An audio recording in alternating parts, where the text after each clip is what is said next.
agribusiness industry, as I said, while GDP of the Cambodia keep growing, the agriculture and forestry and fishing sector, well, it's not drastically, but it's decreasing slightly. And total market size, if you see the total market size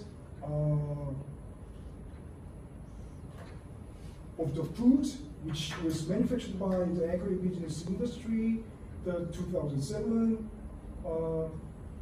it was total market size was around $3 million US, but 2019 it was 8, but it is estimated to reach 19 million, which is much bigger than the 3 in 2007.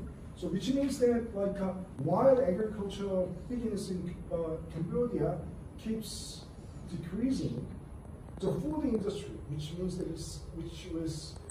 that the product from the agribusiness industry expected to grow very, very rapidly. So from this point of view, you can see the future, the possibility and future potential in the agribusiness if you devise new business model for this kind of industry. Also, well, you know this one better than I do, but anyway, in Cambodia there were two policy aims on the related to agriculture. So enhancing productivity and diversity, competitiveness, commercial value of the primary sector. The diversity, competitiveness, and commercial value, which was actually described a few slides ago when I talk about the CIP and the manufacturing competitiveness. And also, second policy aim is ensuring sustainable and effective development of land and forest and fisheries. So in these aims, we can see that Cambodia already knows what to do for the agribusiness sector. So next thing you can do is the devising and establishing the more effective action plans.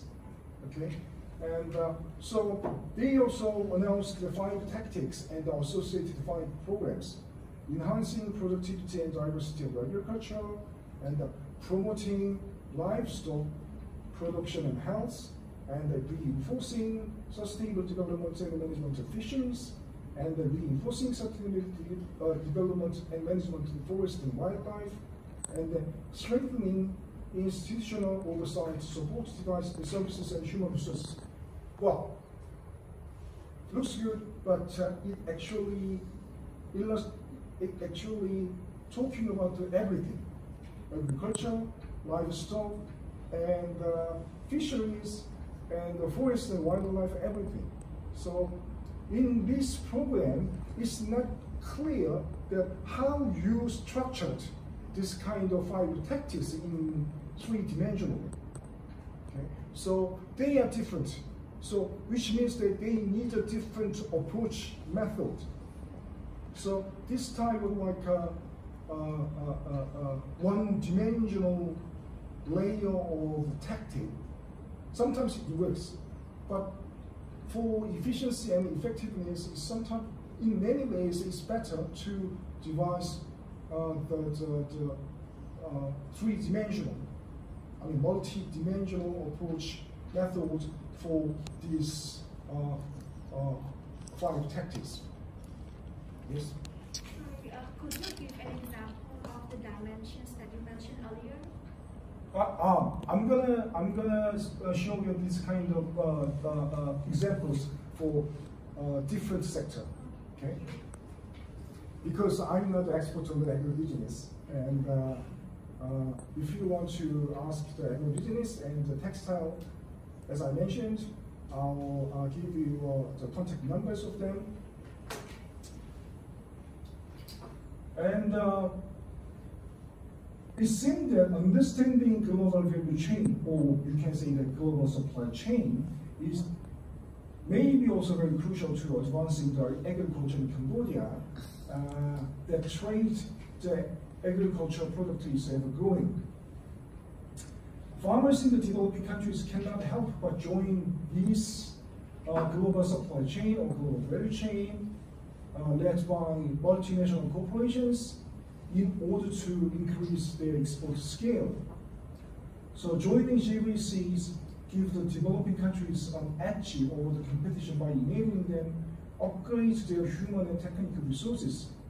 It is, in particular, it is of paramount importance for these countries, I mean the Cambodia, intent on the developing strategies for advancing their agro-exports to identify and connect to focal firms that lead to given GVCs. I'm not exactly sure about real meaning, but what I have heard that agro-businesses supply chain is quite complex and quite specific to the specific country. So first thing, and if you want to promote agro-business, you have to rely on the export, because Cambodia is not a very, very big country like the USA and China. So export is a very, very good tool for enhancing the economy, and the export is a vital tool. And but first one, you need to increase the export, but your supply chain is very unique to Cambodia, and it's also complex. So if you don't understand exact status and the exact structure of the supply chain of the current stage, it might be very, very difficult to tackle this kind of supply chain. So if you are in the supply chain without this kind of consideration, the value added from this kind of production may be very, very low. So you do all the things, but all the profits go to the another side. You have to try to avoid this kind of happenings. So that's why value chain or supply chain of the agricultural business sector is very, very important. Very brief SWOT analysis on the agro-business sector. Well, for Cambodia, large land is very attractive, and that's why there is a very many potential investors from the outside. And relatively speaking, almost no risk of natural disasters such as earthquake and typhoons. And various subsectors of agro-processing are still in very, very early stage, and which means that promising for the future. But there are also weaknesses in Cambodia for the agribusiness sector. Infrastructure is still in very undeveloped stage. For example, irrigation and lack of available market information. This is also true for the textile industry. This is also true, especially true for the automotive industry.